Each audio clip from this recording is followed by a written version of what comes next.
在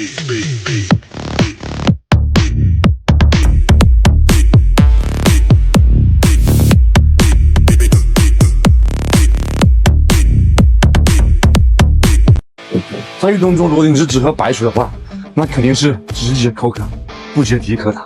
如果你运动状态差，显得特别乏力，千万要小心，这就是电解质大量流失的结果。但是运动员喝的5颜6色的饮料价格特别贵，今天我教你用1瓶的价格去打造10瓶，一小袋只要1块多啊，真的是超省钱。关键是甜味来自于天然的代糖，热量基本上没有，还有丰富的电解质钾、钠、锌、钙等离子，不仅可以解口渴，还能够解体渴，真的是简单好喝。你知道你的肩膀为什么不够圆吗？因为你没有去集中你的后束。你在练后束的时候，一般也就是说你练肩最后一个动作，对不对？这时候你没有力气，也没有效果。其实后束很重要，它是被低估的一块肌肉。如果你想让它更进步的话，你就把它的训练要往前排。所以蝴蝶肌的反向飞鸟应该是第一个动作啊。这时候你可以用很大的重量。第二个动作，龙门架绳索反向飞鸟，把把手调到与髋部同高，这个立线角度能给后束带来更好的刺激。还有就是龙门架的单臂绳索反向飞鸟，把我们的把手调到我们与肩同高，绳肩往后去压，记得不要去屈臂啊，这样练3头了。现在你知道怎么练了吧？点赞关注，解锁更多健身教学。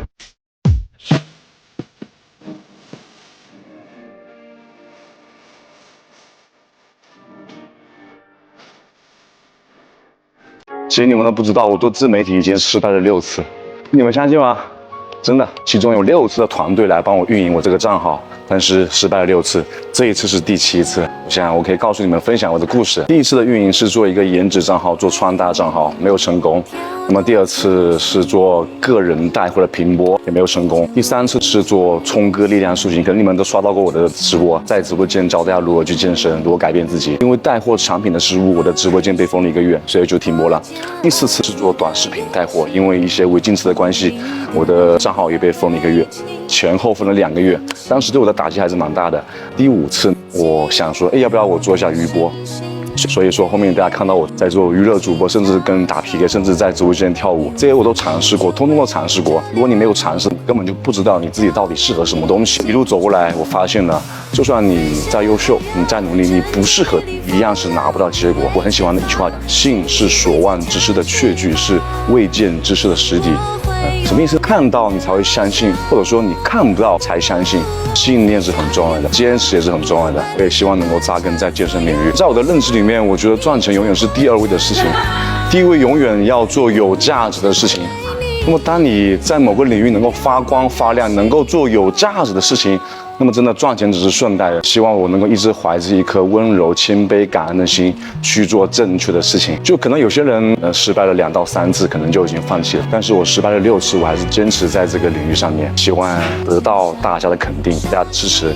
因为有你们，聪哥 Jack 才会越来越好。感谢有你们。哥，能不能做一期只用哑铃的全部位训练？来安排。所以我给你们看一下哑铃最基本的训练动作，所以国庆假期在家里面也能练哦。训练没有借口，来这样练2头肌，这样练小臂，这样练3头肌，这样也是练3头肌。俯身正卧划船练背阔肌，反卧划船练背阔肌的下部分，单臂划船也是练背阔肌。哑铃推举练肩的整体，哑铃前平举练肩的前束，哑铃侧平举练肩的中束，哑铃俯身飞鸟练肩的后束，哑铃深蹲练臀腿，哑铃载具深蹲练大腿前侧，哑铃直腿硬拉练大腿后侧，宽距深蹲练屁股，哑铃卧推练整个胸大肌，哑铃飞鸟练胸的中缝。还有粉丝问我说，聪哥脸怎么练？早睡早起，少熬夜，拒绝油炸食品，拒绝酒精，拒绝过量的烟草，搭配合适的衣服，身材变好了，气质也有了，你自然而然也变帅了。这些动作你们都学会了没有？如果你有一堆哑铃的话，我教你怎么练小臂。第一个动作哑铃腕举，这个动作呢很好的练到小臂内侧的腕屈肌。第二个动作哑铃反向腕举，这个动作能练到小臂外侧，也就是背面的伸肌。第三个动作哑铃旋转，能旋转100次的话，你们都是勇士啊。第四个动作就是全眼向上的哑铃侧举，做的时候可以把你的小臂放在长凳上，可以帮助你更好的固定。最后一个动作哑铃反向弯举，这是锻炼小臂功劳肌的最佳动作之一，一定要握在哑铃的底部，这样小臂肌群就会被迫去稳定哑铃，从而让它在整个动作中都处于高度激活的模式，尽可能的用力抓握，这样不只是功劳肌，整个小臂肌群都会得到大量的工作。这几个动作有用也不复杂，很简单，学会了没有？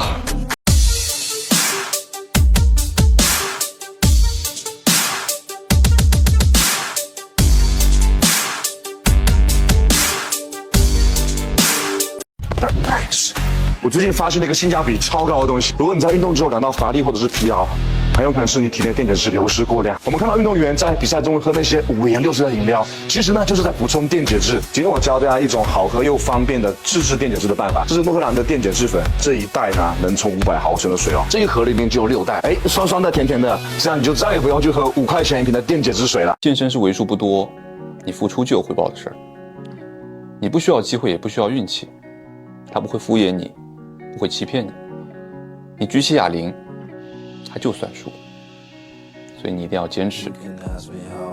一个坐姿划船练到上中下的背部，4个动作我教会你，来用 V 字形的握把，保持中立，略微的挺胸，拉到我们的腹部，这时候练到是我们整个的一个中背部。